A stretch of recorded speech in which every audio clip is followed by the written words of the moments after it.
इस तरह है कि मेरा दिल चाहा कि एक ऐसे इस्लामिक स्कॉलर्स और ऐसे इस्लामिक पॉलिटिशियन की हिस्ट्री डिस्कस करी जाए, जिसको मैं कहता हूँ कि जब मैं हिस्ट्री पढ़ रहा था तो समटाइम मैं सोचता था कि यार ये इंसान पता नहीं बुरा है, पता नहीं अच्छा है। मैं एक क्वेश्चन आपके ऊपर छोड़ के जाऊँगा। मैं बात कर रहा हूँ सद्दाम हुसैन की।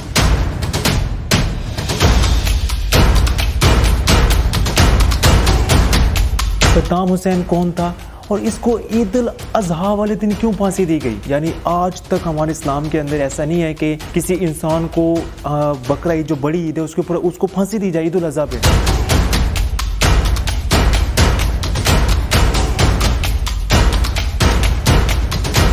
आज हम इस हिस्ट्री डिस्कस करेंगे। और सद्दाम हुसैन बेसिकली था कौन? आई थिंक 27 अप्रैल 1937 को इनकी पैदाइश होती है।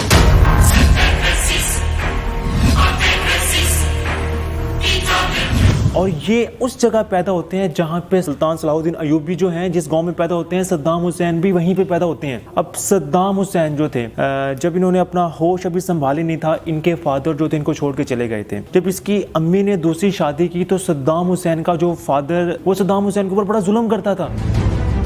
सद्दाम हुसैन को गालियाँ निकालता था, स्कूल नहीं जाने देता था। अब इस तरह हुआ कि तकरीबन सद्दाम हुसैन की 12 साल की उम्र तकरीबन लगभग उम्र होती है। सद्दाम हुसैन रात को अपनी अम्मी के पाँव चूमते हैं और अपना घर छोड़ के चले जाते हैं और अपना घर छोड़ के सीधा मामू के पास जाते हैं, बगदाद जाते हैं। तो अपने मामू को कहते हैं कि मैंने स्कूल में दाखिला लेना है। उन्होंने कहा अच्छा ठीक है। स्कूल में दाखिला लेने के बाद बगदाद जाने के बाद सद्दाम हुसैन का नाम सद्दाम हुसैन के चाचा ने रखा था, जिसका मतलब है डट जाना किसी भी चीज़ के ऊपर। सद्दाम हुसैन कोई 15-16 साल की उम्र होती है, 17 साल की इनकी उम्र होती है। उस वक्त इराक के अंदर इस तरह हुआ कि बादशाहत की हुकूमत थी। वहाँ पे डिफरेंट जितने भी लोग थे वो बादशाह, जैसे हमारे आज भी सऊदी अरब में है, अर्दन में है, बहरीन के अंदर आई थिंक है, जो बादशाहत का निज़ाम है, same as it is Iraq के अंदर भी था। अब इस तरह हुआ कि सद्दाम हुसैन ने कोशिश की कि मैं मिलिट्री ज्वाइन करूँ, लेकिन सद्दाम हुसैन की जो तालीम थी वो बहुत कम थी, तो फौज में जा नहीं सके। इसके बाद सद्दाम हुसैन ने कोशिश की कि मैं पॉलिटिशियन बनूं। अब उस वक्त दो पार्टियां थी, एक पार्टी थी बेस पार्टी और दूसरी पार्टी थी सोशलिज्म पार्टी। यानी दो पार्टियां थी जिस वक्त इराक ईरान के अंदर जो मशहूर दो पार्टियां थी।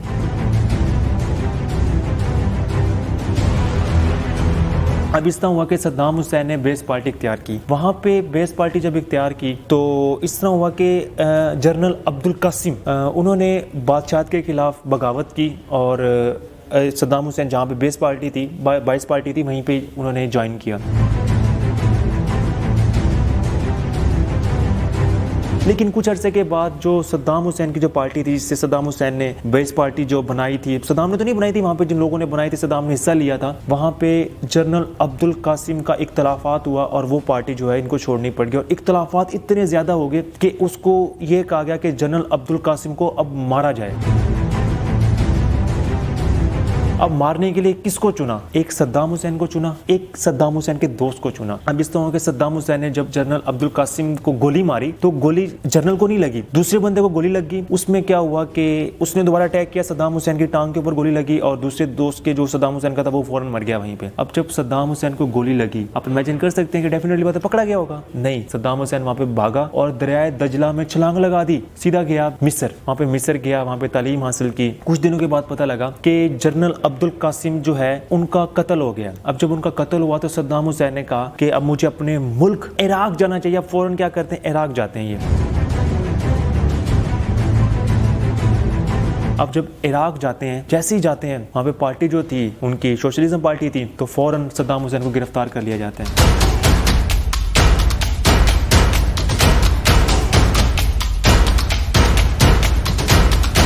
जब सद्दाम हुसैन को गिरफ्तार किया जाता है और सद्दाम हुसैन को फांसी दी जाती है, सद्दाम हुसैन को फांसी दी जाती है, सद्दाम हुसैन की फांसी नहीं होती। अब यहाँ पे बड़ा इंटरेस्टिंग सवाल होता है कि सद्दाम हुसैन को उस वक्त फांसी क्यों नहीं दी गई? उस वक्त सद्दाम हुसैन को फांसी इसलिए नहीं दी कि सद्दाम हुसैन के जो रिलेशनशिप थे वो अमेरिका की इंटेलिजेंस एजेंसी से थे। जब सद्दाम हुसैन ने जनरल को गोली मारी थी, जब वहाँ पे ये जो मिस्र गया था, वहाँ पे बताते हैं कि 3-4 साल जहाँ पे ये रहा है उनको अमेरिका ने रिहाइश दी थी। यानी अमेरिका के जो लोग थे वहाँ पे उनसे रिलेशनशिप में रहते थे। सद्दाम हुसैन को किसी तरीके से वहाँ से अमेरिका ने निकलवा लिया और उसको फांसी नहीं हुई। अब फिर दोबारा कुछ महीनों के बाद फिर दोबारा वहाँ पे सद्दाम हुसैन को जेल में डाल दिया गया। जब जेल में डाला, इसके उसके बाद बेस पार्टी जो थी जहाँ पे सद्दाम हुसैन ने अपना होश संभाला था, जिस पार्टी को ज्वाइन किया था, उनका इक़्तिदार आ जाता है। जब उनका इक़्तिदार आता है तो सद्दाम हुसैन को रिहाई मिल जाती है और सद्दाम हुसैन को फिर जितने भी जनरल होते हैं ना आर्मी के, वहाँ पे उनको कमांडर बना दिया जाता है। हालांकि सद्दाम हुसैन की कोई तालीम भी नहीं थी, लेकिन दलेरी थी, दलेर इतना था, वहाँ पे इसको कमांडर बना दिया गया। अब तारीखदान अक्सर लिखते हैं कि 1964 से लेके 1970 लगभग तक सद्दाम हुसैन ने पार्टी के अंदर सारे का सारा इक़्तिदार अपने पास रखा और इराक को एक सोच पैदा की कि इराक किसी भी तरीके से एक बड़ा मुल्क बने जिससे पूरी दुनिया जाने। अब इस तरह हुआ कि 1979 के अंदर आई थिंक इक़्तिदार हुआ, हुकूमत आई और वो हुकूमत जो सदर बने वो सद्दाम हुसैन बने।